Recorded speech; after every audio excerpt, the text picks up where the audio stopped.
Hey everyone, welcome to the first real episode of my new series, What Movies Tell Us About Society.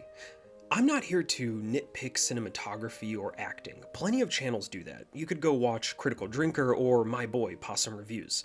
He doesn't know we're bros yet, but one day. So, I want to talk about what these stories actually say about us, our society, and our culture. Today, we're discussing the movie No Hard Feelings, the 2023 Jennifer Lawrence comedy.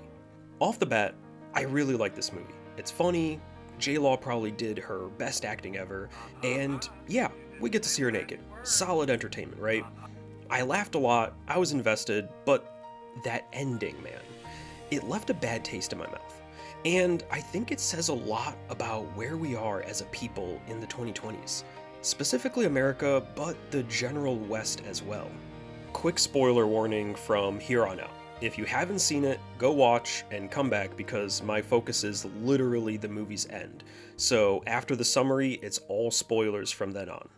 Alright, so first let's do a little bit of a summary. The movie's about Maddie, played by Jennifer Lawrence, a broke 32-year-old in full midlife crisis. Life's crashing down, inability to maintain relationships, no purpose, the usual. And then there's also the impending foreclosure on her late mom's house. Her only real anchors are her friends Jim and Sarah, who are great for exposition and self-reflection. So right at the start, she ends up losing her car, and then we enter the classic movie trope of the main character needing X, and an opportunity presenting itself where they have to do Y, and then they will receive the exact X that they need.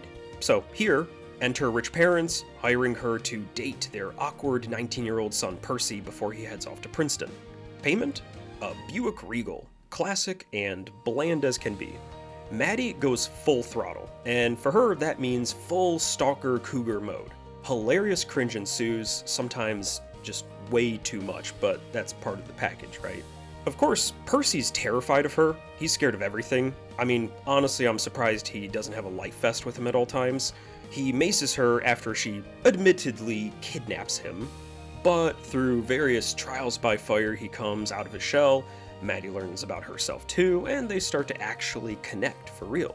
Interspersed between all the crazy moments of this movie, there are some sweet moments too, where they quietly bond over late night talks. Percy opens up about feeling pressured and invisible. Maddie drops her guard on her stalled life and fear of change.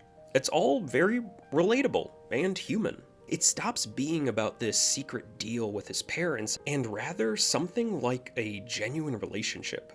Maddie even busts down the door to stop him from hooking up with the girl that he probably should be with. Healthy?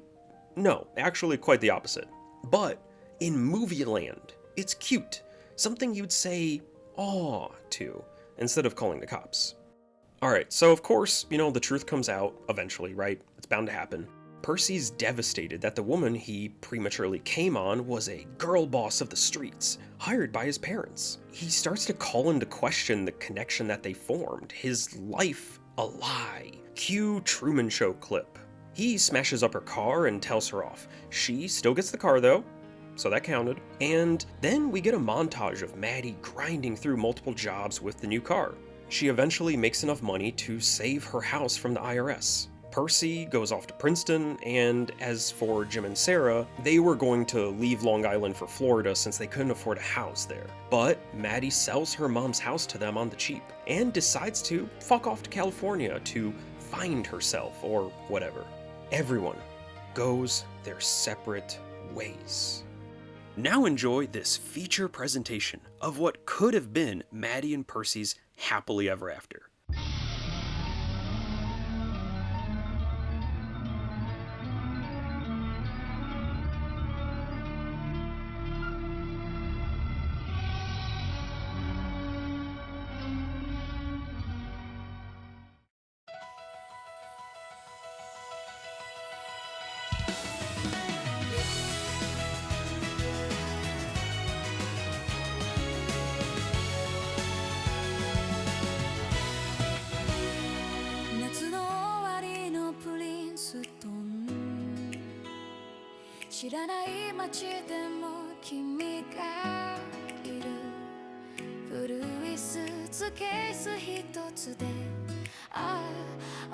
しょってまだ聞いてる駅前のカフェのガラスに二人の影少しぎこちないでも君の笑い声が全部の不安を塗り替えたんだ壊れそうな日々でも手放せないこの feeling 逃げてばかりの私がやっと見つけた帰る場所捨てないで捨てないで We're not disposable love 噂なんて傷なんて二人で抱きしめてゆこう Hold me tight don't fade away 離れそうな夜でも捨てないで捨てないで This connection's gonna stay キャンパスの朝君のこと少し大きくて似合わないけど手をつなぐたび胸が鳴る I'm still scared って笑ってごまかす君の教科書にメモした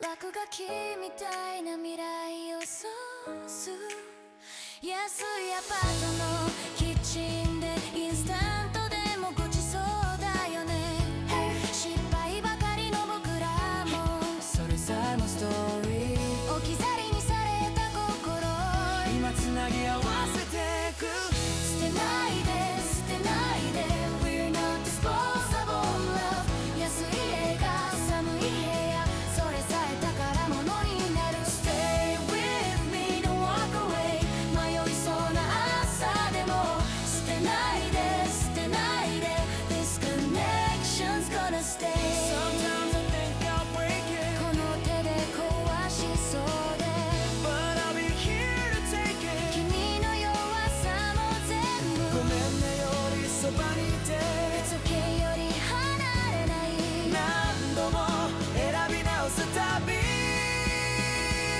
強くなる二人の誓い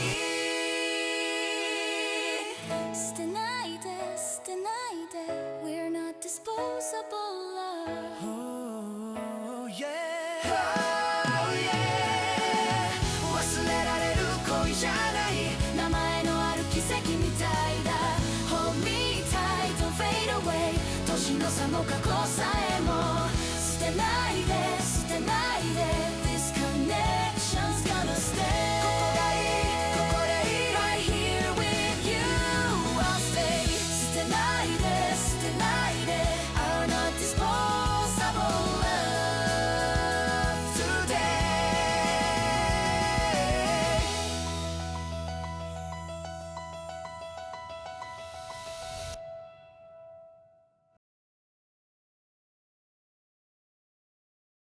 What just happened? Well, that was weird. So what's my issue here? Well, the whole time the ending was playing out, I kept waiting for that moment. The moment Percy and Maddie decided to stay together somehow. Maybe he decides not to go to Princeton so he can be with her. Maybe they get a place together at Princeton. Maybe she becomes a professor of sex. That would have been an ending straight out of the 90s right there. But no, none of that. She does end up going to Princeton to see him, but it's just to confirm that they're still friends and to have him almost kill her via car and ocean. It doesn't really matter if they're still friends. After that, she moves to California. And let's be real, that's not going to be a friendship that lasts. Ultimately though, that's my problem with this movie. Everyone just goes their separate ways. Maddie heads off to California, no friends, no family, nothing. Percy leaves his family and goes to college. Good for him, Ivy League, and that's the logical choice, sure. Sarah and Jim have their baby and find a way to stay in their childhood city, good on them, but they lost a lifelong childhood friend. And don't forget that they almost moved to Florida. As for Percy's parents, nobody really cares, but obviously now they're alone too. It's all framed as growth, as freedom, as everyone getting what they want. But what I saw were all these people that, for much of the movie, were connected. And then, they all split apart from one another. Look, besides Maddie going to California, none of this seems too silly. It seems logical. But that's the thing. Movies aren't meant to be logical. Think of all the scenes in movies where a character makes some grand romantic gesture, some sacrifice, all in the name of love and connection. Go back in time and this ending would have not been the norm. In The Graduate, Dustin Hoffman crashes a wedding and Elaine runs off with him. Logical? No. But it's emotional. It's about love. Back then, the fantasy was chase the person, burn it all down, figure it out together. Illogical, again, yes, totally, but that's what we valued. Human bonds over individual paths. Now, modern movies like Past Lives, they just accept the distance. No big chase or anything. Or the Barbie movie, she leaves Ken behind to find herself. And that especially gets to the crux of the matter. This isn't just one movie, it's the new norm. We're celebrating individuality at the cost of connection. We're okay with throwaway relationships because follow your dreams. And look where it's gotten us. A loneliness epidemic, families scattered across the country, people paying insane rent just to live alone. Families aren't smaller just because they have fewer kids. They're divided across nations and continents. Nobody lives next door to parents, siblings, friends, cousins. It's all cities apart, states apart, coasts apart. And look, the loneliness epidemic isn't caused simply because we're all going on our own individual paths. But it's a contributing factor. When we value ourselves so much that we sacrifice the things that make us so human.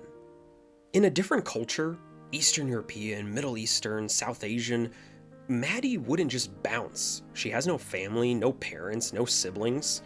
She potentially would have been figuratively adopted by Sarah and her family and take the role of a childless auntie, probably live with them too. Everyone saves money, builds tighter bonds, and you have community. But here, in the West, individuality comes at the cost of everything else. Sure, you might find yourself, but it's in the middle of a barren desert. Our society has become about rejecting family. So many movies now are obsessed with found families, as if they're commercials for orphans or something.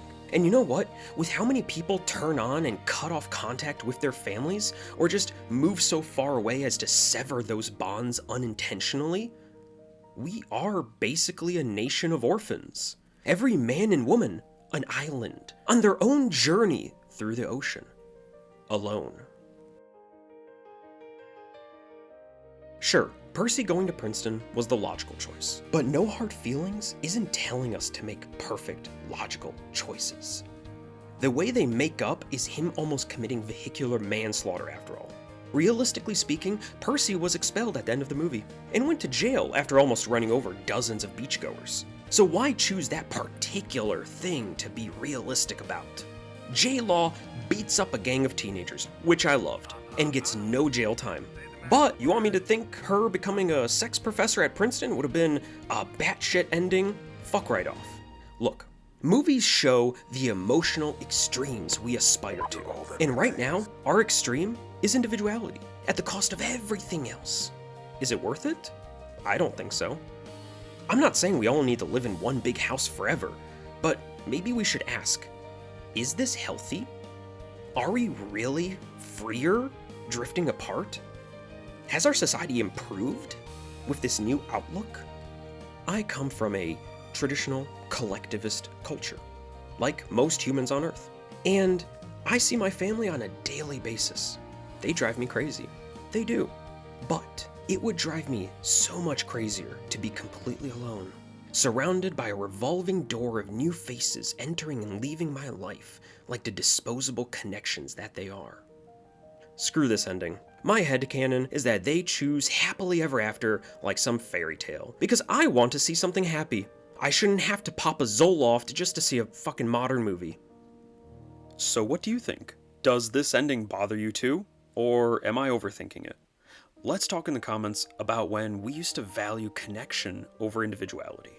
And if you like this deep dive, emotionally manipulate that like button to get a car, but find yourself falling in love and subscribing for more. We're just getting started.